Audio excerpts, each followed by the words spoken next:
हाय। कैसे हैं आप लोग? आई होप आप सभी अच्छे होंगे और आई होप आपके एग्ज़ाम भी बहुत अच्छे जा रहे होंगे।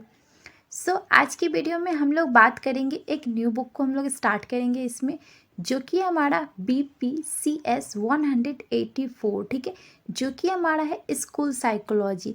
इसका हिंदी वर्जन भी है और इंग्लिश वर्जन भी है। दोनों में टॉपिक सेम ही है, बट आपका बस लैंग्वेज का फ़र्क है, ठीक है। हिंदी में भी वही चीज़ें आपको मिलेगी और इंग्लिश में भी, ठीक है। तो मैं आपको सबसे पहले बता दे रही हूँ कि इसमें हम कौन कौन सी चीज़ों पे बात करेंगे। तो सबसे पहले हम लोग टॉपिक को समझेंगे, इस बुक में हमारे कौन कौन से टॉपिक हमें करने हैं। देन हम लोग क्वेश्चन पे बात करेंगे। ओके, तो हम लोग देख लेते हैं कि हमें कौन कौन से इसमें टॉपिक, यानी कि आप पहले खंड देख लो कि इसमें कौन कौन से खंड हमें करने हैं। तो यहाँ पर इस बुक में 4 खंड है, जिसमें टोटल यूनिट हमारा 9 है, ठीक है। तो हम लोग एक एक यूनिट को समझेंगे कि हमें कौन कौन सा टॉपिक करना चाहिए। तो अब हम लोग आते हैं हमारा जो खंड पहला, यानी कि फर्स्ट खंड में हमें कौन सी इकाई है। तो पहली इकाई हमें करनी है सबसे पहले। तो इसमें हम लोग देख लेते हैं कि हमें कौन कौन से टॉपिक को समझना है। तो देखिए, सबसे पहले मैं आपको एक चीज़ समझा दूं कि ये जो हमारा स्कूल साइकोलॉजी जो ये बुक है, तो इसमें ना एक तरह से जो स्कूल में जो एक तरह से जो बच्चों लोग की जो प्रॉब्लम होती है ना, उनकी किस तरह से उनके लाइफ में आगे बढ़ने में जो जो प्रॉब्लम आती है, तो उसे रोकने के लिए या फिर उनको लाइफ में एक अच्छा पर्सन बनाने के लिए ये स्कूल साइकोलॉजी को रखा जाता है, ठीक है। स्कूल साइकोलॉजी जो होते हैं वो हर स्कूल में होते हैं, बट इंडिया में उतना अभी नहीं है। बट विदेश में अगर आप चाहोगे, जैसे कि फॉरेन जो कंट्री है, तो वहाँ पर स्कूल जो साइकोलॉजिस्ट होते हैं ना, उन्हें रखा जाता है। इनका कार्य यही होता है कि ये जो स्कूल में जो स्टूडेंट होते हैं ना, उनकी मतलब प्रॉब्लम को समझे, उनको लाइफ में क्या प्रॉब्लम है उसको वो दूर करे, उनको लाइफ में आगे बढ़ने में मदद करे। इस तरह के बहुत तरह के मतलब स्कूल साइकोलॉजिस्ट होते हैं। इनके भी अलग अलग ब्रांचेस होते हैं। तो यही सब चीज़ों को हम लोग इस यूनिट में या फिर इस बुक में हम लोग जानेंगे, ठीक है। तो इतना आपको क्लियर हो गया कि इस बुक में हमें क्या क्या चीज़ें पता चलेगी, ठीक है। तो ये ओनली आपका स्कूल साइकोलॉजी से रिलेटेड है, बहुत सारी चीज़ें हम लोग इसमें जानेंगे। तो हम लोग पहला जो हमारा यूनिट है, यानी कि पहले खंड की पहली इकाई जो हमारी है, उसको समझ लेते हैं कि इसमें हमें कौन कौन से टॉपिक को पढ़ना है जो इम्पॉर्टेंट है इस यूनिट में, ठीक है। तो यहाँ पर कुछ पॉइंट्स दिए गए हैं जिसे मैं आपको बता रही हूँ, आप प्लीज़ अच्छे से समझोगे, बहुत ईजी तरीके से मैं बता रही हूँ। सबसे पहले आपको जानना है कि स्कूल साइकोलॉजी होता क्या है, उसका डेफिनेशन याद कर लोगे आप, ठीक है। तो मैं आपको बहुत ईजी तरीके से समझा रही हूँ जो स्कूल साइकोलॉजी होते क्या है। तो देखो, सभी स्कूल में आप अगर देखते हो तो स्टूडेंट जो होते हैं वो बहुत स्ट्रेसफुल रहते हैं। स्पेशली उनको बहुत तरह के प्रॉब्लम्स होते हैं, जैसे कि स्टडी का प्रॉब्लम हो गया, फैमिली में कुछ प्रॉब्लम होता है तो भी उन्हें फेस करनी पड़ती है, रिलेशन में हो गया, अलग अलग टाइप की उन्हें प्रॉब्लम होती है। तो यही प्रॉब्लम को जो दूर करते हैं ना, उन्हें स्कूल साइकोलॉजी कहा जाता है, ठीक है। इनका भी जो रोल होता है ना, वो जो विद्यालय में जो शिक्षक मनोवैज्ञानिक होते हैं ना, उन्हीं की तरह होता है। मतलब ये भी जो होते हैं बच्चों में एक तरह से उनकी जो प्रॉब्लम होती है उसे दूर करते हैं, उनके लाइफ में आगे बढ़ने में उन्हें मदद करते हैं। उन्हें क्या क्या प्रॉब्लम है उसे वो समझते हैं, देन उसको वो समाधान करने का ट्राई करते हैं। उनके अंदर क्या क्या क्षमताएं हैं उसे उन्हें पहचानने में मदद करते हैं। और भी बहुत तरह के ये लोग उनको एक तरह से गाइड करते हैं। इस तरह से आप समझ सकते हो। तो ये सिंपल सा इनका डेफिनेशन है कि इनका भी जो रोल होता है, जो शिक्षक मनोवैज्ञानिक होते हैं उन्हीं की तरह होता है, ठीक है। सेम, बट थोड़ा सा इनका रोल अलग होता है, ठीक है। पर इनका पर्पस सेम होता है कि बच्चों को अच्छा एक लाइफ दिया जाए, उनको अच्छे से गाइड किया जाए, ठीक है, उनकी प्रॉब्लम को समझी जाए। यही सारी चीज़ें इसमें होती है। सेकेंड पॉइंट में हम लोग आते हैं, जो कि है विद्यालय मनोविज्ञान की आवश्यकता। जो विद्यालय मनोवैज्ञानिक होते हैं तो उनकी आवश्यकता क्यों होती है स्कूलों में, ठीक है। तो सिंपली अगर हम लोग इसको समझते हैं तो देखिए, हर स्कूल में बच्चे जो होते हैं ना, सभी खुश नहीं रहते। स्पेशली एग्ज़ाम के टाइम में आप देखोगे तो बच्चे बहुत ज़्यादा स्ट्रेस रहते हैं। क्यों? क्योंकि उनके चैप्टर्स कंप्लीट नहीं होते और भी बहुत तरह के प्रॉब्लम होते हैं। अब मैं आपको एक एग्जाम्पल से समझा रही हूँ कि सपोज दैट एक बच्चा है जो कि स्कूल में बहुत अच्छे नंबर लाता है, पढ़ाई में भी बहुत अच्छा है, बट सम रीज़न मतलब उसके एग्ज़ाम में अच्छे नंबर नहीं आ रहे, वो पढ़ाई में ध्यान नहीं दे पा रहा है, ठीक है। उसके अंदर कुछ ऐसी प्रॉब्लम आ गई है जिसे वो शेयर नहीं कर पा रहा है। तो यहाँ पर ये जो विद्यालय मनोवैज्ञानिक होते हैं ना, जो स्कूल साइकोलॉजी, तो इनका रोल बहुत ज़्यादा इंपॉर्टेंट होता है। इनको इस तरह से ट्रेनिंग दी जाती है ना कि ये बच्चों को देखकर समझ लेते हैं कि बच्चों को क्या प्रॉब्लम हो रही है, और वो इस तरीके से बच्चों को पूछते हैं कि वो बहुत ही अच्छे से पोलाइटली उनको बता भी देते हैं। तो ये सारी जो चीज़ें होती हैं ना, बच्चों की जो कमियां है, किस किस तरह से उसे अच्छा बनाया जाए, किस तरह से उन्हें लाइफ में आगे बढ़ाया जाता है। तो इन सब चीज़ों के लिए ये जो स्कूल साइकोलॉजी होते हैं उन्हें रखा जाता है। स्पेशली इंडिया में ज़्यादा फैसिलिटी नहीं है, बट बाकी आप जो फॉरेन जो कंट्री है वहाँ पर बहुत अच्छे से इसकी सुविधा दी जाती है बच्चों को। एक अच्छे से मतलब जो जो बड़े बड़े स्कूल होते हैं ना, तो उसमें इस तरह के जो विद्यालय मनोवैज्ञानिक होते हैं उन्हें रखा जाता है। और देखो, अगर हम लोग अपने देश की बात करें, इंडिया में आप देखते होंगे इतने सारे न्यूज़ आते होंगे, सुनते हैं कि ये बच्चा सुसाइड कर लिया है, सम रीज़न कितने सारे हमें न्यूज़ सुनने को मिलते हैं। क्यों होता है? क्योंकि बच्चे जो है बहुत स्ट्रेस में रहते हैं, उन्हें बहुत तरह की प्रॉब्लम होती है और वो समझ नहीं पाते किस तरह से उसका समाधान करें। तो इनका रोल यही होता है, मतलब इनकी आवश्यकता इसीलिए होती है स्कूलों में कि ये बच्चों की प्रॉब्लम को समझे, उनको क्या चीज़ चाहिए, किस तरह से मतलब वो प्रॉब्लम को दूर कर सकते हैं, ये सब चीज़ें। तो इसमें बहुत तरह के आते हैं, जिसे मैं आपको यहाँ पर दिखा दे रही हूँ, बुक में ही आपके दिए गए हैं, आप इसको पढ़ लोगे कि कितने टाइप्स के होते हैं, यानी कि जो मनोवैज्ञानिक होते हैं वो कितने टाइप्स के होते हैं। तो यहाँ पर आप देख सकते हो कुछ का नाम दिया गया, जैसे कि विद्यालय मनोवैज्ञानिक होते हैं, परामर्श यानी कि विद्यालय मनोवैज्ञानिक वही मैंने आपको जो कहा कि ये प्रॉब्लम को समझते हैं बच्चों की, जो स्टूडेंट होते हैं क्या उनमें क्या उनकी प्रॉब्लम होती है, फिजिकल प्रॉब्लम है, मेंटल प्रॉब्लम है, ये सारी चीज़ें। दूसरा पॉइंट में आप देख सकते हो परामर्शी मनोवैज्ञानिक। तो ये क्या होते हैं? तो ये एक तरह से एडवाइज़र होते हैं, यानी कि इनका जो रोल होता है ना, ये बच्चों को अच्छे से सलाह देते हैं कि मतलब क्या सही है आपके लिए, क्या गलत है, आपको क्या करना चाहिए, किस तरह से, मतलब एक अच्छे एडवाइज़र होते हैं ये साइकोलॉजी। और तीसरा में यहाँ पर देख सकते हो चिकित्सक मनोवैज्ञानिक, यानी कि एक तरह से ना जो बच्चों में जो फिजिकल जो प्रॉब्लम होती है ना, जैसे कि उनको कुछ तरह का तनाव है, उनकी बॉडी में कुछ प्रॉब्लम है, जो भी चीज़ें, ठीक है, मेंटल प्रॉब्लम है, ये सब चीज़ें वो उनमें कमियों को निकालते हैं, देन वो उसका इलाज करते हैं, ठीक है। तो इस तरह से। और शिक्षक जो मनोवैज्ञानिक होते हैं, तो ये किस टाइप के होते हैं? तो देखिए, ये जो होते हैं ये शिक्षा से संबंधित उनको एक तरह से प्रोग्रेस करते हैं, गाइड देते हैं कि उनको किस तरह से पढ़ाई में अच्छा होना चाहिए, क्या-क्या चीज़ें उनको करनी चाहिए, ये सब चीज़ों का वो एडवाइस देते हैं। तो इतने टाइप्स के हमारे मनोवैज्ञानिक यानी कि स्कूल साइकोलॉजी होते हैं, ठीक है। लेकिन सभी का जो रोल होता है ना वो अलग-अलग होता है।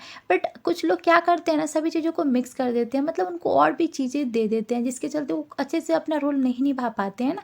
क्योंकि अब जिस चीज़ का आपने स्टडी किया है उस चीज़ को अगर आपको उससे कुछ अलग दिया जाए तो वो कैसे होगा? वो सही से नहीं हो पाएगा ना। तो यही चीज़ें हमारे इंडिया में होती है, जो स्कूल जो होते हैं ना, यहाँ पर के जो टीचर होते हैं ना, इस तरह की चीज़ें कर लेते हैं। जैसे कि आपने मान लो कि आपने स्कूल साइकोलॉजी की पढ़ाई की है और आप उसके लिए आए हो, बट आपको कुछ एक्स्ट्रा काम भी दिया जाता है, जिसके चलते वो अपना रोल जो है अच्छे से नहीं कर पाते हैं, ठीक है। और जो लोग होते हैं ना, जो स्कूल के जो पेरेंट्स हो गए, उनका एक्सपेक्टेशन बहुत ज़्यादा हो जाता है इस तरह के स्कूल साइकोलॉजी जो लोग होते हैं वो, ठीक है। तो इस तरह से आप इसको समझ सकते हो। अब हम लोग आते हैं अपने अगले पॉइंट में। तो आई होप आपको जो स्कूल साइकोलॉजी होते हैं उनकी परिभाषा आपको समझ में आ गई होगी, देन आपको इनकी आवश्यकता क्यों होती है, ये दोनों पॉइंट हो गए होंगे, ठीक है। अब हम लोग तीसरे पॉइंट में आते हैं। पॉइंट में हम लोग जान लेते हैं कि ऐतिहासिक विंगालोकन एवं वर्तमान प्रवृत्तियाँ, यानी कि इसमें आपको एक तरह से ना जो स्कूल साइकोलॉजी है उसका एक आपको ओवरव्यू लेना है कि मतलब देखो उसके पिछले यानी कि इतिहास के बारे में आपको थोड़ा सा जानना है। तो इसमें देखो पहले क्या था, स्कूल साइकोलॉजी का जो रोल है, मतलब कि लोग इतना ज़्यादा वैल्यू नहीं देते थे।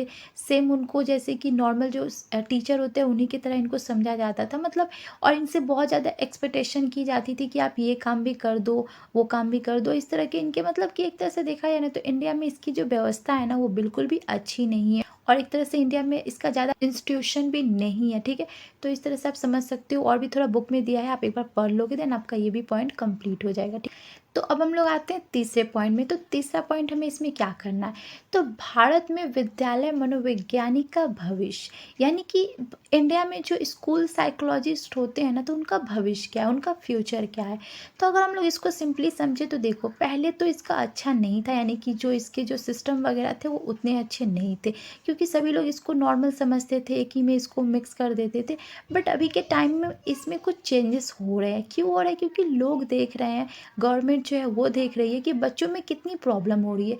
आप देखते होंगे बच्चे लोग सुसाइड कर लेते हैं, हम लोग कितना न्यूज़ सुनते हैं कि बच्चे जो है सुसाइड कर लेते हैं, सम रीज़न उनको रिलेशनशिप में प्रॉब्लम है, स्टडी में प्रॉब्लम है, उनके जो पेरेंट्स हैं उनसे बहुत ज़्यादा एक्सपेक्टेशन कर लेते हैं कि आप इतने मार्क्स लाओ, ये वो बहुत तरह की प्रॉब्लम्स होती है, ठीक है। तो इसी सब को ध्यान में रखते हुए जो गवर्नमेंट है वो इस पर ध्यान दे रही है, इसके लिए भी वो अच्छे से काम कर रही है कि ये जो स्कूल साइकोलॉजिस्ट जो लोग होते हैं इन पे भी मतलब वर्क किया जाए, मतलब इनकी फैसिलिटी इनको बढ़ाई जाए, इनको भी कुछ अधिकार मिलना चाहिए। मतलब एक तरह से इनकी सैलरी वगैरह जो है उसमें एक तरह से अच्छा मतलब ग्रोथ करना चाहिए, तभी तो कोई करेगा ना। क्योंकि देखो जहाँ सैलरी होती है लोग उसी फील्ड में जाना चाहते हैं। तो इन सब चीज़ों पे जो गवर्नमेंट है वो ध्यान दे रही है। एक तरफ से देखा है तो पहले इसका जो फ्यूचर था, मतलब पहले जो इसका पास्ट था वो उतना अच्छा नहीं था, बट अभी इस पे मतलब लोग थोड़ा फोकस कर रहे हैं, ठीक है। और इस पे फोकस करना भी चाहिए, तभी जाके हमारे जो स्टूडेंट होते हैं ना उनकी लाइफ थोड़ी सी अच्छी होगी। क्योंकि मतलब ये इनको ट्रेनिंग दी जाती है ना कि बच्चों लोगों को ये प्रॉब्लम को समझे, उनकी क्या स्थिति है, उस सारी चीज़ों को वो लोग करे, ठीक है। तो इसीलिए इन पे थोड़ा सा वर्क हो रहा है, और I hope in the future में इनका जो वर्क है वो काफ़ी ज़्यादा, इनको और ज़्यादा फैसिलिटी मिलेगी, और ज़्यादा इनको चीज़ें प्रोवाइड की जाएगी, ठीक है। तो इस तरह से आप इसको समझ लोगे, देन आप थोड़ा सा इस पॉइंट को पढ़ लोगे, देन आपका कंप्लीट हो जाएगा, ठीक है। अब हम लोग आते हैं कि विद्यालय मनोवैज्ञानिक की भूमिका तथा इनके कार्य क्या होते हैं। तो अभी हम लोगों ने बात किया कि जो विद्यालय मनोवैज्ञानिक होते हैं तो इनका भी अलग रोल होता है, इनकी भी भूमिका अलग होती है। क्योंकि ये बच्चों में देखते हैं कि क्या कमी हो रही है, किस तरह से उन्हें आगे बढ़ना चाहिए, क्या-क्या उन्हें मतलब चीज़ों को फॉलो करना चाहिए। मतलब एक अच्छा गाइड देते हैं जिसके चलते इनकी ज़रूरत होती है, और इनका भी भूमिका बहुत ज़्यादा इम्पोर्टेंट होता है स्कूलों में, ठीक है। तो इस तरह से आप समझ सकते हो, और कुछ पॉइंट्स दिए गए हैं उससे आप पढ़ लोगे, ठीक है। बस यही आपको इसमें करना है, देन आपका ये यूनिट कंप्लीट हो जाएगा, ठीक है। मैंने आपको एक अच्छा सा ओवरव्यू दे दिया जिसके थ्रू आप इस यूनिट को समझ सकते हो, ठीक है। और थोड़ा डीप में भी आप इसको पढ़ोगे, देन आपका कंप्लीट हो जाएगा। हम लोग आते हैं तीसरी इकाई में। तो देखिए मैं आपको जो इम्पोर्टेंट है वही मैं आपको बता रही हूँ, बिकॉज पूरा बुक पढ़ोगे तो आपको बहुत टाइम लगेगा। बिकॉज ये जो टॉपिक है ना बहुत ही अच्छे टॉपिक है, और काफ़ी टाइम देना पड़ेगा आप इसको समझने के लिए। बट जो लोग नहीं किए हैं उनके लिए जल्दी जल्दी में यही कर सकते हैं हम लोग, टॉपिक को जो इम्पोर्टेंट है उसी को हम लोग करेंगे, ठीक है।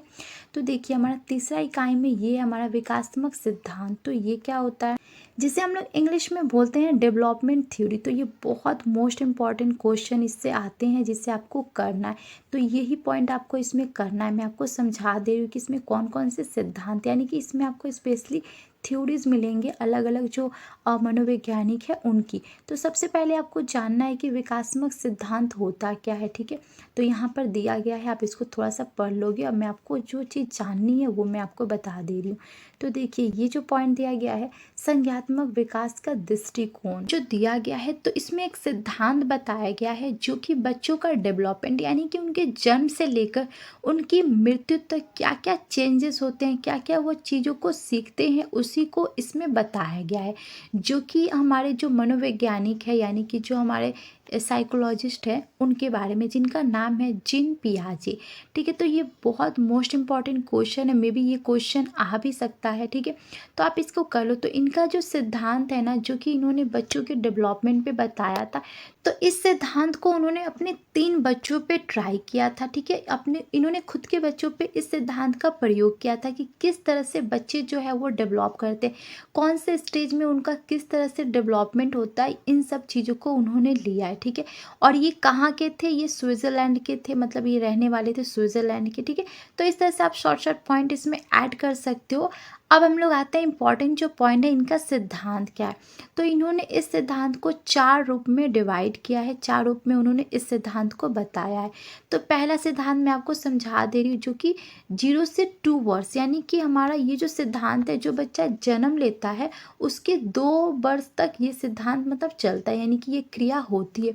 तो देखो इस सिद्धांत में क्या होता है, बच्चे की जो इंद्रियां, यानी कि उनकी जो सोचने समझने की जो शक्ति होती है ना, वो बहुत धीमी होती है। इस स्टेज में जो बच्चे होते हैं ना, वो चीज़ों को एक तरह से देखते हैं, और देखकर बस उसको मतलब सीखने का ट्राई करते हैं। मतलब ये बहुत ही मासूम, जैसे आप छोटे बच्चे को देखते होंगे ना, वो मतलब बस चीज़ों को देखते हैं, जैसा लगता है कि वो कुछ सोच रहे हैं, उसको सीखने का ट्राई कर रहे हैं। मतलब इसमें बहुत मतलब वो बहुत धीमी गति से चीज़ों को सीखते हैं, ठीक है। अब आते हैं हम लोग दूसरे स्टेज, यानी कि जो हमारा इसके बाद का जो स्टेज है सेकेंड वाला, जो कि 2 से 7 साल के बच्चों के बीच में हमें देखने को मिलता है। तो ये स्टेज में क्या होता है, तो देखो इसमें बच्चे थोड़े विकसित हो जाते हैं, जैसे कि वो चीज़ों को समझने लगते हैं, चीज़ों को जानने लगते हैं, उनको मतलब एक तरह से नहीं लगता है कि वो झूठ है, ठीक है।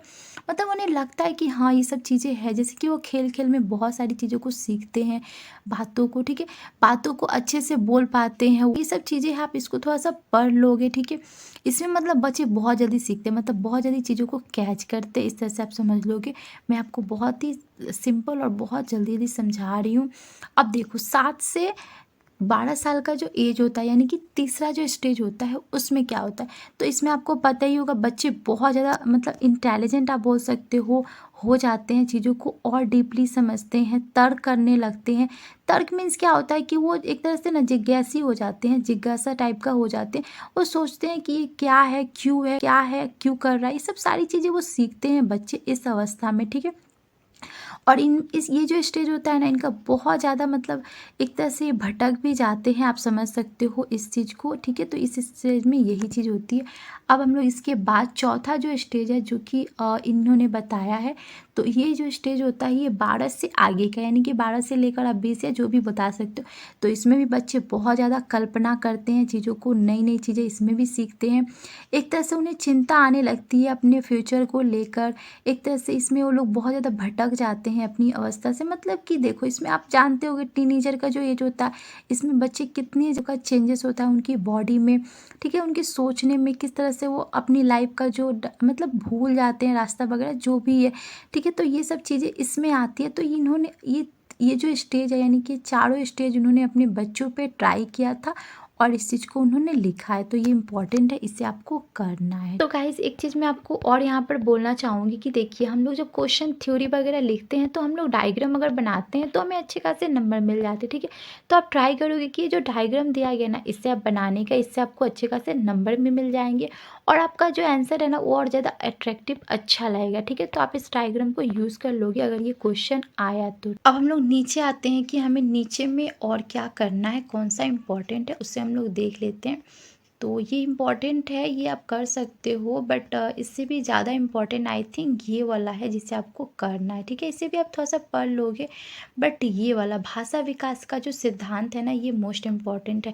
तो देखिए भाषा विकास के सिद्धांत को भी लेकर जितने मनोवैज्ञानिक थे ना, उनकी अलग अलग राय थी। मतलब देखते हो कि हर टाइम एग्रीमेंट चलता रहता है, लोग मतलब कभी कुछ चीज़ मानते हैं फिर उसमें नया कुछ ऐड कर देते हैं। तो इस तरह से इनका जो तर्क है ना वो हमेशा चलता रहता है, ठीक है। तो इसी तरह भाषा विकास के सिद्धांत को भी लेकर अलग अलग जो विद्वान हैं उनकी अलग अलग राय है। भाषा विकास सिद्धांत का मतलब क्या होगा कि बच्चे जो है तो वो किस तरह से बोलना सीखते हैं, है ना। मतलब कि किसी का कहना है कि ये जो मतलब बोलने की जो क्षमता होती है वो बच्चों में पहले से होती है। तो कोई जो अलग विद्वान है उनका कहना है कि बच्चा जो है उसे मतलब देख सुनकर सीखता है। अलग अलग टाइप के इनके अलग अलग ओपिनियन है। तो सबसे पहले हम लोग जान लेते हैं कि इसमें जो ये अ वाला दिया गया है ये इम्पॉर्टेंट है जिससे आपको करना है, जो कि ये स्किनर द्वारा, स्किनर जो थे ये भी एक बहुत ही फेमस अमेरिकन मनोवैज्ञानिक थे, ठीक है। और इन्होंने इस पे अपना थ्योरी प्रस्तुत किया। तो इनके अनुसार जैसे कि एक बच्चा है तो मान लो कि स्टार्टिंग में उसे कुछ भी बोलने नहीं आता है, पर जब भी मतलब एक तरह से ना इशारा जैसे होता है ना कि वो कुछ कुछ शब्द को जोड़कर बोलना शुरू करता है, कि जो बच्चा होता है ना उसे में ये क्षमता नहीं होती, वो बस धीरे धीरे चीज़ों को सीखता है, मतलब कि उसमें एक तरह से प्रूफ टाइप का नहीं होता है। ये सब चीज़ें इसमें उन्होंने बताई है को, ठीक है। अब इसके बाद जो दिए गए हैं वो है हमारा चॉम्स्की जो है उन्होंने क्या बताया है भाषा के सिद्धांत में। तो इनका जो ओपिनियन है ना उससे ज़्यादा प्रूवेबल माना गया, मतलब इसको ज़्यादा वैल्यू दिया गया है। क्यों दिया गया है? क्योंकि इनके अनुसार मतलब जो बच्चे में जो भाषा सीखने की जो क्षमता होती है ना वो मतलब जन्मजात होती है, यानी कि उनको पहले से ही मिलती है। और इनके इस सिद्धांत को बोला जाता है भाषा अर्जन उपकरण, ठीक है। यहाँ पर इंग्लिश में भी लिखा गया है, आप इसको कर लोगे। तो देखिए इनके अनुसार बच्चा जो होता है ना उसमें जो बचपन से यानी कि जन्म लेता है तो उसके अंदर ये गुण होता है बातों को सीखने का। अब इनके यहाँ पर थ्योरी दी गई है जिससे आपको करना है, ठीक है। तो ये इनकी थ्योरी दी गई है। तो पहला इनका जो पहले काल में यानी कि जब बच्चा जब बहुत ही छोटा होता है तो उस टाइम देखो चीज़ों को वो थोड़ा थोड़ा बोलना शुरू करता है, जैसे कि एक तरह से ना आ ऊ की जो भाषा होती है ना, मतलब जस्ट सुनता है, आप बोल सकते हो, अभी बोलता नहीं है, जस्ट सुनता है चीज़ों को और ट्राई करता है, बट वो बोल नहीं पाता है। बट इसके बाद का जो स्टेज होता है जैसे कि यहाँ पर दिया गया है कि कुछ महीने के बाद, यानी कि 2-3 महीने हो गया या जो भी है, 3-4 महीने जो भी है, तो उस टाइम वो जो सुनता है ना, उससे ट्राई करता है बोलने को। क्या वो बोलता है, जैसे कि ऊ, औ, आ, ये जो वर्ड होते हैं ना, ये सब बोलने का वो ट्राई करता है। बट स्टार्टिंग में वो सुनता है बट वो बोल नहीं पाता, बट उसके 2-3 महीने बाद वो ट्राई करता है कुछ चीज़ बोलने का। तो वही चीज़ यहाँ पर दी गई है, आप इसको थोड़ा-सा पढ़ लोगे। देन उसके बाद यानी कि 6 से लेकर 9 महीने का जब वो होता है, तो वो जैसे कुछ-कुछ शब्द बोलने लगता है, जैसे कि मामा हो गया, दादा हो गया, उसे कुछ नहीं पता होता, बट वो सुन के ना ट्राई करते-करते कुछ शब्दों को जोड़ना शुरू कर देता है इस स्टेज में आके। उसके बाद लगभग वो जब 10 महीने का होता है, 10 आयु का यहाँ पर दिया गया है, तो वो क्या करता है, अब कुछ-कुछ बोलना शुरू कर देता है, कोई-कोई शब्द को वो अच्छे से बोलना शुरू कर देता है। उसके बाद 12 से 13 जो उनका उम्र होता है ना, तो उसमें वो पूरी तरह से स्पष्ट रूप से बोलना, माने पूरा अच्छे से बोलना शुरू कर देता है।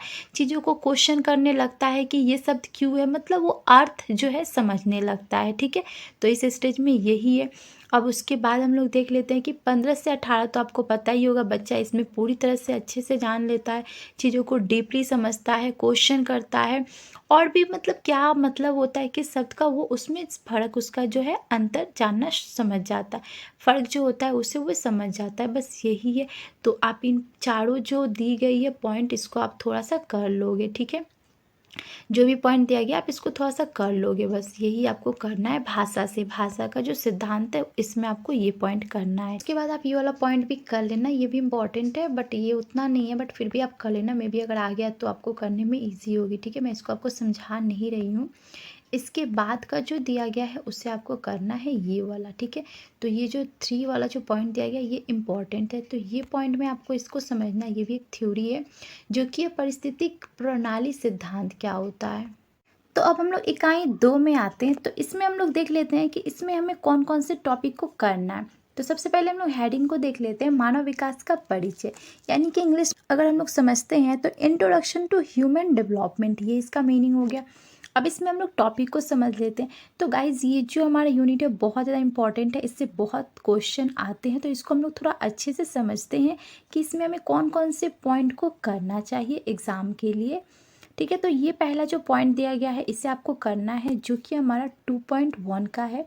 विकासात्मक मनोवैज्ञानिक में समस्या एवं विषय वस्तु क्या होती है। तो देखिए इसमें आपको 2 समस्याओं के बारे में ज़्यादा करना है, जो कि इम्पॉर्टेंट है। पहला है आपका आनुवंशिकता और पर्यावरण की समस्या। तो देखिए आनुवंशिकता मीन्स क्या होता है, जिसे हम लोग इंग्लिश में बोलते हैं हेरिडिटी, ओके? और पर्यावरण यानी कि एनवायरनमेंट प्रॉब्लम। तो ये दोनों जो प्रॉब्लम होती है ना, तो वो एक तरह से बच्चों के मतलब विकास में किस तरह से रुकावट पैदा करती है, या फिर उन्हें किस तरह से मतलब उनको आगे बढ़ने में रोकती है। तो ये सारी चीज़ें आपको इसमें पढ़नी है। तो देखिए आनुवंशिकता को अगर हम लोग समझते हैं, तो आपने पढ़ा होगा साइंस में 10 में भी ये वाला हमारा यूनिट होता है आनुवंशिकता का। तो इसमें जो बच्चों का जो गुण होता है ना, उनके माता पिता यानी कि उनके पेरेंट्स दोनों से मिलते हैं, है ना? क्योंकि मतलब देखो कोई बच्चे की समझने की जो शक्ति होती है ना, वो काफ़ी तेज़ी से समझ लेता है, किसी की धीरी होती है। अब किसी किसी का एग्जाम्पल हम लोग देखें, तो किसी बच्चे का आप अगर देखते हो, तो उसका जो उम्र के पहले ही उसका जो शरीर होता है ना, वो काफ़ी लंबा हो जाता है, मतलब कि उसकी जो फिजिकल जो स्ट्रेंथ है ना, वो अलग होती है।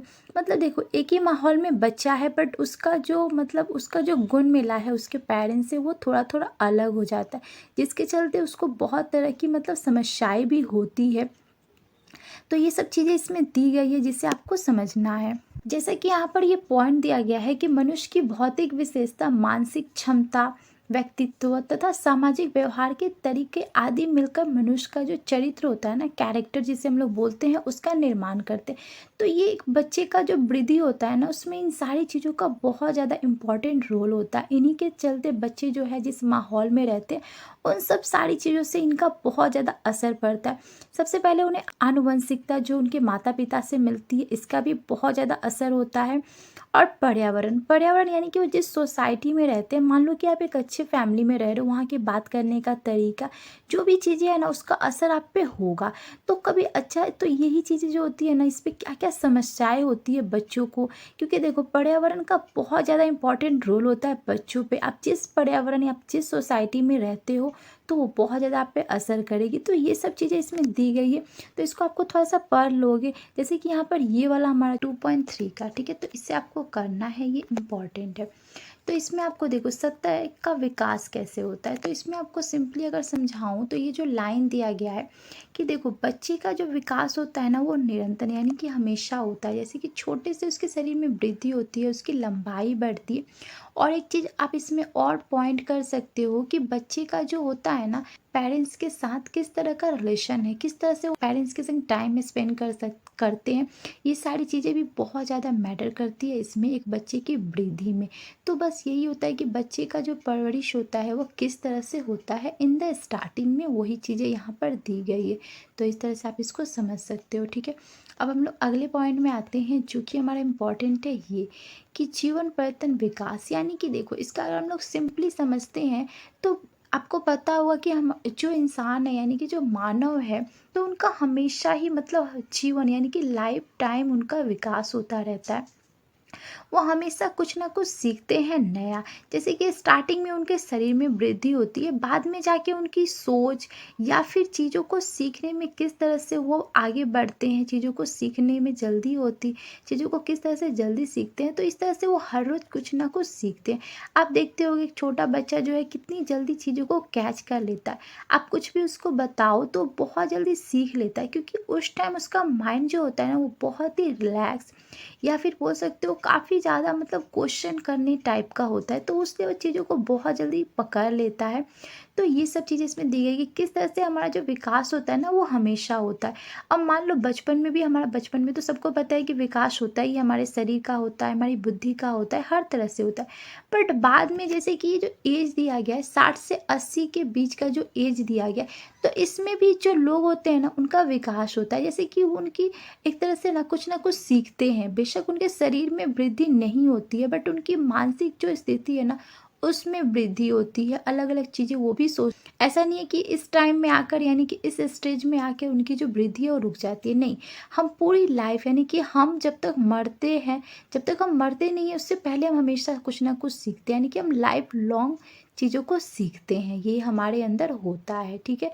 तो इस तरह से आप इसमें समझ सकते हो, और एक राइटर का यहाँ पर दिया गया है उसको आप थोड़ा सा देख लोगे, ठीक है। अब इस पे एक सिद्धांत दिया गया है जिसे आपको करना है, जो कि इम्पोर्टेंट है। तो ये हमारा सिद्धांत है जिसे आपको करना है। तो ये जो सिद्धांत है इसे आई थिंक 4 या 5 भागों में बाँटा गया है जिसे आपको करना है। तो सबसे पहले देखो ये जो सिद्धांत दिया गया है इसका पॉइंट, अब मैं इसको अगर समझाऊँगी तो मुझे बहुत टाइम लगेगा, इसलिए मैं आपको बता दे रही हूँ कि इसमें जो पॉइंट जैसे कि विकास बहुआयामी होता है। ठीक है, तो बहुआयामी यानी कि बहुत तरह से हमारा विकास होता है, इस तरह से आप इसको समझ सकते हो। मैं आपको बहुत शॉर्टली समझा रही हूँ। देन दूसरा जो पॉइंट आपको करना है जो कि हमारा 100 वाला पॉइंट है, ये वाला। तो इसमें आपको करना है कि हमारा जो विकास होता है बहुदिशात्मक होता है, मतलब कि बहुदिशात्मक टाइप का होता है। जैसे कि यहाँ पर लिखा गया है कि किसी क्षेत्र के विषय में होने वाला विकासात्मक परिवर्तन अनुरेखी पद्धति का पालन नहीं करता है। यानी कि ये नहीं है कि आप एक ही दिशा से या फिर एक ही जगह से चीज़ों को सीखोगे, आप हर तरह से शिक्षा को या फिर नई नई चीज़ों को सीखते हो। आपके अंदर रुकावटें आती है बट फिर भी आप चीज़ों को सीखते हो। तो इस तरह से दी गई है, और भी इसको थोड़ा आप अच्छे से पढ़ सकते हो। मैं आपको बहुत ही शॉर्टली समझा रही हूँ बिकॉज़ जितना हो सके हम लोग इस वीडियो में कवर कर लेते हैं। अब नेक्स्ट पॉइंट आपको ये करना है हमारा कि जो 2 नंबर है कि विकास लचीला होता है। तो इसको मैं बहुत ही ईज़ी सिंपली बता रही हूँ। तो देखो विकास लचीला का मतलब क्या होता है? तो देखो कोई भी जो हम लोग विकास मतलब बच्चे का विकास होता है ना, तो वो एक तरह से ना बदलता रहता है। ज़रूरी नहीं है कि वो जो सीख रहा है तो बाद में उस चीज़ को नहीं सीखता है, वो ऑफ कोर्स सीख सकता है। क्यों सीख सकता है? क्योंकि वो जो है ना, हम लोग बोलते हैं ना कि हम लोग जिस माहौल में रहते हैं हम लोग उसको एडजस्ट कर लेते हैं ना, तो वही चीज़ होती है कि लचीला टाइप का होता है, बस यही है, ठीक है। अब हम लोग आगे आते हैं जो कि हमारा 9 है, ठीक है। 9 जो लिखा हुआ है ये वाला कि विकास जो होता है ना, ये जो हमारा आयाम होता है, तो ये हमारा विकास का एक कोई एक मतलब इसका जो होता है ना, कोई एक आयाम व्यक्ति के लिए नहीं होता, मतलब ये बहुत तरह के विषयों से होता है। यहाँ पर दिया गया है, आप इसको थोड़ा सा पढ़ लोगे, जैसे कि मनोवैज्ञानिक, समाज शास्त्र हो गया, शिक्षा शास्त्र हो गया, मानव विज्ञान हो गया, अर्थशास्त्र, इतिहास वगैरह जो भी है। तो हमारा विकास एक विषय से नहीं होता, अलग अलग टाइप के जो विषय होते हैं ना, उन सारी चीज़ों से हमारा विकास होता है, ठीक है। नेक्स्ट पॉइंट में हमारा ये है कि विकास जो होता है प्रासंगिकता होता है, तो इसे भी आप कर लोगे, ठीक है। जो कि आपका जीवन प्रतिदिन चलने वाले विकास प्रक्रिया की अवधारणा राह बताती है कि विकास अवधि मतलब किस चीज़ से जुड़ा हुआ है, यही चीज़ इसमें दी गई है। तो आप इसको थोड़ा सा पढ़ लोगे, ठीक है। ये सिद्धांत है और ये इम्पॉर्टेंट है, जो कि आपको करना है, ठीक है, बस यही है। और यहाँ पर थोड़ा इसका जो भिन्नता दिया गया है, इसे आप कर लोगे, जो कि हमारा व्यक्तिगत भिन्नता, आनुवंशिकता तथा पर्यावरण की भूमिका। तो अभी मैंने आपको जो बताया कि आनुवंशिकता जो होती है ना, तो उसका भी बहुत ज़्यादा इम्पोर्टेंट रोल होता है बच्चों में। पर्यावरण की भी बहुत ज़्यादा इम्पोर्टेंस होती है बच्चों की वृद्धि में, एक तरह से बहुत ज़्यादा इम्पोर्टेंट रोल होता है। इस तरह से आप इसको समझ सकते हो। देन हम लोग नीचे आते हैं कि इसमें क्या दिया गया है, तो वही आपका एक एक अलग अलग करके पॉइंट दिया गया कि आनुवंशिकता, वंशागति की भूमिका क्या होती है। तो मैं इसको थोड़ा सा बता दे रही हूँ, बिकॉज ये इंपॉर्टेंट है। वैसे मैंने आपको समझाया, बट आप एक बार थोड़ा सा और डीपली समझ लो। क्या आनुवंशिकता जो वंशागति होती है, तो वो एक तरह से हमारे जो माता पिता से हमारे जो गुण मिलते हैं ना, वही चीज़ें होती है। क्योंकि देखो, दो बच्चा है जो कि अपनी माँ के गर्भ से आया है, बट दोनों की सोचने की जो शक्ति होगी या फिर चीज़ों को समझने की, करने की, वो बहुत अलग होती है। जैसे कि हम लोग बोलते हैं ना, हर इंसान का दिमाग जो होता है ना, अलग टाइप का होता है, ठीक है। बेशक हम लोग इंसान हैं, बट सोचने की जो शक्ति होती है ना, सब में अलग अलग तरह के विकसित होती है। किसी में जल्दी होती है, किसी में लेट लगता है, ये सब चीज़ें होती है, ठीक है। तो इसका भी बहुत ज़्यादा इम्पॉर्टेंट रोल होता है, ठीक है, बच्चों के डेवलपमेंट में। तो ये पॉइंट है, और थोड़ा सा आप इसको पढ़ लोगे, ठीक है। अब हम लोग आते हैं ये, तो पर्यावरण की क्या भूमिका होती है। तो सेम वही चीज़ मैंने आपको जो बताया कि बच्चा जिस माहौल में रहता है, तो उसका असर उस पर बहुत ज़्यादा पड़ता है, जिसे हम लोग इंग्लिश में बोलते हैं प्रिंसिपल ऑफ इकोलॉजिकल सिस्टम, ठीक है। तो ये इम्पॉर्टेंट है। अब इस सिद्धांत को किसने बताया है, उसको हम लोग थोड़ा सा देख लेते हैं। तो ये जो है, इन्होंने इस सिद्धांत को बताया है, जिससे आपको करना है, जो कि ऊरी ई बाइन फेन वेन जो है, वो एक साइकोलॉजिस्ट है। तो इन्होंने इस सिद्धांत को बताया है। अब टाइमिंग वगैरह आप जो है उसे नोट कर लोगे, आप थोड़ा सा पढ़ लोगे, ठीक है। देन अब हम लोग आते हैं, ये जो डायग्राम दिया गया है, इससे आप बना लोगे, जो कि इम्पॉर्टेंट है, ठीक है। तो इसे आप थोड़ा सा कर लोगे, बस यही है इस यूनिट में। देन आपका ये 3 यूनिट कंप्लीट हो जाएगा। अब हम लोग क्वेश्चन पे बात कर लेते हैं। देखिए, मैंने आपको बहुत जल्दी जल्दी में समझाया, ठीक है, बट हम लोगों ने जितना यूनिट कंप्लीट किया, उससे हम लोग क्वेश्चन को कर लेते हैं, ठीक है। तो ये हमारा क्वेश्चन रहा है कुछ, जिससे आपको प्रैक्टिस करना है। तो हमारा पहला जो क्वेश्चन दिया गया है कि विद्यालय मनोविज्ञान की परिभाषा क्या है, उससे आपको लिखना है। वही आपको स्कूल साइकोलॉजी क्या होता है, उसका डेफिनेशन लिखना है। देन विद्यालय मनोविज्ञानी की आवश्यकता क्या होती है, जिसकी नीड क्या होती है, पसंदीदा, उसके बारे में आपको लिखना है, ठीक है। यहाँ पर मैंने इंग्लिश में भी लिया है, आप इसको भी यूज़ कर सकते हो, सेम वही क्वेश्चन है, ठीक है। कि right the definition of school psychology and right about the need and relevance of the school psychology, यही आपको करना है, ठीक है। और ये मैंने आंसर नहीं लिखा है, बट मैं आपको पेज नंबर बता दे रही हूँ, जहाँ से आपको मिल जाएगा। तो ये पेज नंबर आपको 16, 17, 18 में मिल जाएगा, वहाँ से आप पढ़ोगे। देन वहीं पर आपका ये जो दिया गया है, आप कर लोगे, ठीक है। अब हम लोग आते हैं दूसरे क्वेश्चन, जो कि हमारा सेकंड क्वेश्चन है कि भारत में विद्यालय मनोविज्ञान का भविष्य क्या है, यानी कि जो स्कूल साइकोलॉजी है, उसका फ्यूचर क्या है हमारे इंडिया में। देन विद्यालय मनोविज्ञानी की भूमिका तथा उनके कार्यों के बारे में आपको लिखना है, ठीक है। तो ये भी आपको पेज नंबर मिल जाएगा 23, 24, 25 में, ठीक है। वहाँ से आप नोट कर लेना इसको। देन हम लोग आते हैं, जो 3 नंबर हमारा क्वेश्चन है, वो है कि विकासात्मक मनोविज्ञान में समस्या एवं विषय वस्तु के बारे में आपको लिखना है। और उसी में आपको लिखना है कि आनुवंशिकता तथा पर्यावरण की क्या समस्या होती है बच्चों में, जो कि मैंने अभी आपको समझाया है कि बच्चों पे मतलब उनके जो माता पिता का जो गुण होता है वो, और पर्यावरण से जहाँ पर वो रहते हैं, जिस माहौल में, उसका भी बहुत ज़्यादा असर होता है। तो उन्हें क्या क्या समस्याओं को फेस करना पड़ता है, उससे आपको करना है। और ये आपको पेज नंबर 36 से लेकर 37 के बीच में मिल जाएगी, ठीक है। वहाँ से आप इसको कलेक्ट कर लोगे। देन हम लोग 4 नंबर क्वेश्चन पे आते हैं। तो ये हमारा 4 नंबर क्वेश्चन है, जीवन पर्यटन विकास के सिद्धांत क्या होते हैं, पर्यावरणीय कारणों की भूमिका के बारे में आपको लिखना है। तो सबसे पहले जो हमारा जो सीखने की जो क्रिया होती है, विकसित होने की जो क्रिया होती है, वो लाइफ लॉन्ग चलती है, तो उसके बारे में आपको लिखना है। देन पर्यावरणीय कारणों की भूमिका क्या होती है, उससे आपको करना है, ठीक है। और ये आपको पेज नंबर मिल जाएगा 38 से लेके 42 और 43 के बीच में, ठीक है, वहाँ से आप इसको ले लोगे। आगे आते हैं जो कि हमारा 5 नंबर क्वेश्चन है।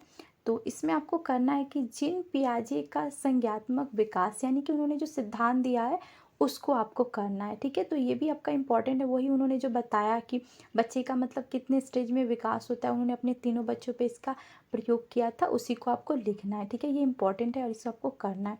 और ये आपको पेज नंबर 54 और 55 के बीच में मिल जाएगा, ठीक है। अब हम लोग अगले क्वेश्चन पे आते हैं जो कि हमारा 6 नंबर क्वेश्चन है कि भाषा विकास का सिद्धांत क्या है। तो अभी जो बताया, भाषा जो है इस पे भी अलग अलग जो विद्वान थे, यानी कि अलग अलग जो मनोवैज्ञानिक थे, उन्होंने अपनी अपनी राय दी, अपनी अपनी थ्योरी को प्रेजेंट किया, ठीक है। तो उसमें जो भाषा विज्ञान के सिद्धांत में जो चोम्स्की जो थे, उनके सिद्धांत को आपको लिखना है, ठीक है। इनका सिद्धांत को ज़्यादा वैल्यू दिया गया है, तो मे भी इससे क्वेश्चन आ सकता है, तो इसे आप कर लोगे, ठीक है। तो ये आपको पेज नंबर 60 में मिल जाएगा, वहाँ से आप इसको कलेक्ट कर लेना, ठीक है। अब हम लोग आते हैं 7 नंबर, हमारा जो क्वेश्चन है वो क्या है। तो ये हमारा आई थिंक लास्ट क्वेश्चन है इस यूनिट से। तो पारिस्थितिक प्रणाली सिद्धांत के बारे में पूरी जो हम लोगों ने अभी जो लास्ट वाला जो हम लोगों ने जो मनोवैज्ञानिक के बारे में पढ़ा, जो कि बेनकर जो जी थे, उनके बारे में, यानी कि उनकी क्या थ्योरी थी पारिस्थितिक प्रणाली के बारे में, उसे आपको लिखना है, ठीक है। और ये आपको पेज नंबर मिल जाएगा 66 से 67 के बीच, ओके। वैसे मैं इसका पीडीएफ आपको भेज दूंगी टेलीग्राम पे, वहाँ से आप इसको ले लोगे क्वेश्चन को। वैसे अभी यहाँ पर आप देख लो। और गाइज मैंने बहुत जल्दी जल्दी समझाया, आई होप आपको समझ में आया होगा। थोड़ा सा बुक से आप पढ़ लेना, ओके। एंड इसके बाद जो यूनिट बचा हुआ है उसको मैं ट्राई करूँगी जल्दी अपलोड करने का जितना हो सके, ठीक है। उसमें भी मैं क्वेश्चन आपको दूंगी बाकी जो यूनिट है उससे, ठीक है। आप अच्छे से स्टडी करो, और वीडियो अच्छा लगे तो please like and comment and please subscribe. और मैं बहुत जल्दी इसका पार्ट 2 जो बचा हुआ है उसे मैं अपलोड कर दूँगी। And last, thanks for watching this video guys, and bye, take care.